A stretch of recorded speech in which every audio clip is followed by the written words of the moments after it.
በኢቢኤስ ቤት በልዩነት የምትታየው እጸገነት ይልማ በስራዬ ቦታዬ ብዙ ጊዜ እጣላለሁ፣ ባለቆቼም ብዬ ይሁን ለሌላ ሰው የውሸት አላስመስልም፣ የተሰማኝንና እውነትን ያልኩትን ነገር አደርጋለሁ ትላለች።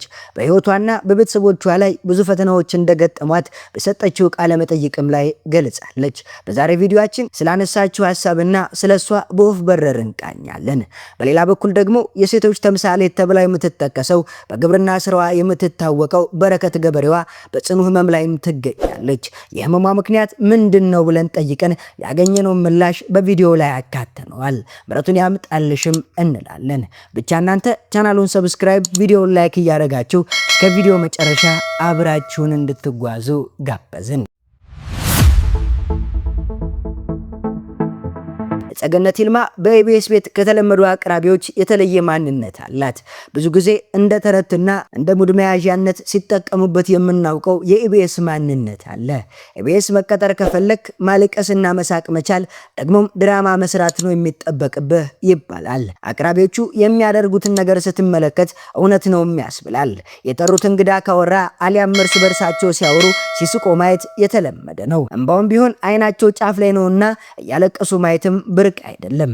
ታዲያ የብዙዎችን ባናሳቅ ድራማ እንደሆነ ከእውነት የራቀ ማስመሰል እንደሆነም ያስታውቃል። ተመልካች ተመልክቶ ፍርዱን ሲሰጥ እጸገነትን ከዚህ አይመድባትም።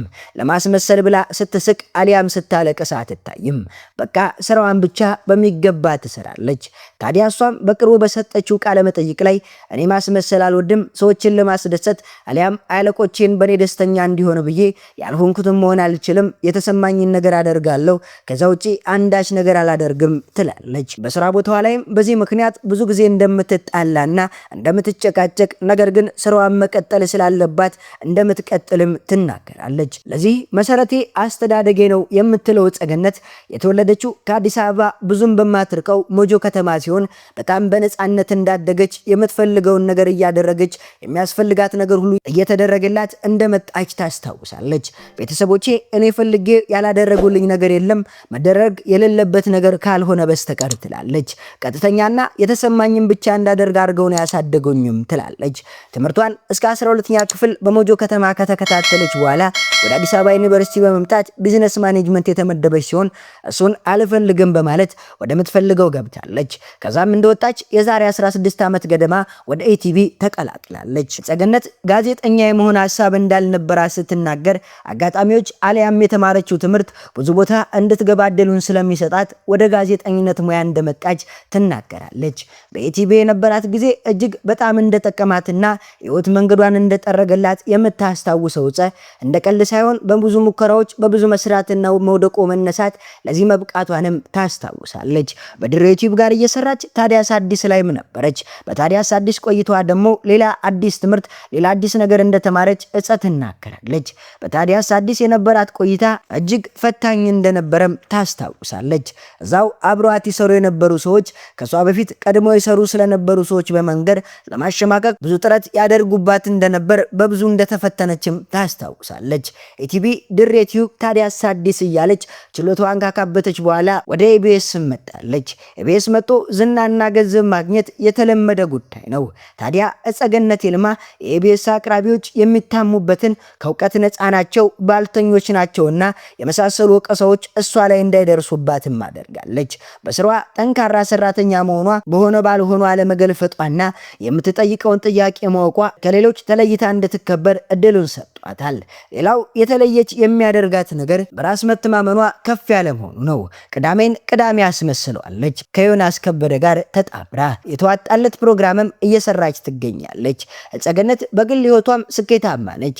ትዳር መስርታ ልጆቹም ወልዳለች። ስራዋ በትዳሯም በልጆቿም እንደትፈተን እንዳደረጋት ብዙ ቅሬታዎቿም በቤተሰብ በኩል እንደነበሩ አንዳንዴ ከዚህ ሙያ እንድትወጣ የሚያስገድዱ ግፊቶች እንዳሉም ብትናገር ጉዳዩን ግን በጥልቀት ገብታ መናገር አልፈለገችም። ትዳሬን አከብራለሁ፣ ነገር ግን እኔ ከዚህ ሙያ ውጪ መስራት የምችለው ነገር የለም፣ ግፊቶችን መቋቋምና የራስን አቋም ማስቀመጥ ያስፈልጋል ትላለች። ወጣት ሴቶችን ስትመክርም ሴትነት በራሱ ብዙ ፈተናዎችን ይዞ ይመጣል። ይህንን መቋቋምና ላመናችሁበት ነገር መቆም ያስፈልጋችኋል። ጸባያችሁም ቀጥተኛ ሊሆን ይገባል። ለማንም ስትሉ በማስመሰል የምታልፉት ነገር ሊኖር አይገባም። ማንም ማመነም ተከፋም እናንተ ያመናችሁበትን ነገር ከማድረግ ወደኋላ አትበሉ። የምትቆሙት ብቻችሁን ስለሆነ ራሳችሁ ኑሩለት ትላለች እጸገነት ይልማ። በዚህ ከ16 ዓመት በላይ የዘለቀ የስራ ህይወት ላይ አንድም ቀን የጎላና የከፋ ትችት ሳታስተናግድ ወይም ደግሞ ስሟን ሊያጎድፍ የሚችል መንሸራተት ውስጥ ሳትታይ አሁንም ተሻግራለች። በሂደቷ ውስጥ ግን ኑሮዋን እያሳደገች ራሷን እያሻሻለች የድርጅቶች ብራንድ አምባሳደር ለመሆንም በቅታለች። ከአሜሪካው ኒውዮርክ፣ ዱባይ፣ ግብፅን ጨምራ ሌሎች አለባቶችን ሁሉ ትዞራለች። ራሷን አስከብራ ስታጎበድድና በማስመሰሉ ሳታልፍ የተንደላቀቀ ኑሮም ትኖራለች። ይገባሻል። ደግሞ ከዚህ በላይ በህይወት ጉዞዋ ስኬታማ እንድትሆን አጥብቀን እንመኝላታለን። እናንተም ለሷ ያላችሁን ፍቅርና ሀሳብ አስቀምጡልን።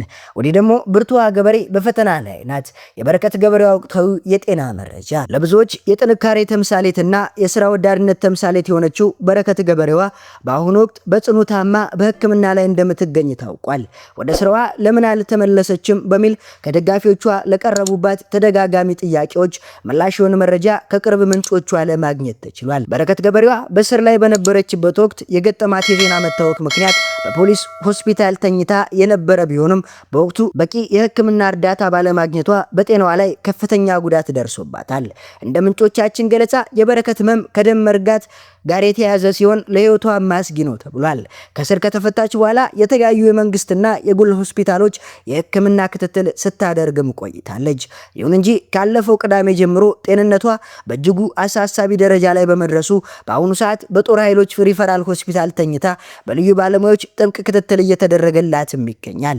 የጤና ባለሙያዎች የሚያደርጉት ጥረት ተሳክቶ በቅርቡ በሙሉ ጤንነቷ ላይ ተመልሳ ከሆስፒታል አልጋ እንድትነሳ ልባዊ ጸሎታችን ነው። በረከት ገበሬዋ ለብዙ ኢትዮጵያውያን ሴቶች የስራ ክብርን ያስተማረች የቁም ነገር ተምሳሌት ናት። ይህንን አስቸጋሪ ጊዜ በድል ተወጣ ፈጣሪ ሙሉ ጤንነቷን እንዲመልስላትና ዳግም ወደምትወደው የእርሻ ስራዋ እንድትመለስ ከልብ እንመኛለን። ፈጣሪ ምሕረቱን ይላክልሽ። እናንተም ውድ የቻናላችን ቤተሰቦች ለበረከት ገበሬዋ ያላችሁን ሀሳብና አስተያየት እንዲሁም መልካም ምኞት በኮሜንት መስጫ ቦታው ላይ አስቀምጡላት። የዛሬን እዚህ ላይ ቃን በሌላ ቪዲዮ እስከምንገናኝ ሰናይ ጊዜን ተመኘን። ቻናሉን ሰብስክራይብ፣ ቪዲዮን ላይክ እንዲሁም ደግሞ ቢሆን ቢስተካከል የምትሉትን ሀሳብ በኮሜንት መስጫ ቦታው ላይ ማስቀመጣችሁ እንዳይረሳ። በሌላ ቪዲዮ እስከምንገናኝ ሰናይ ጊዜን ተመኘን።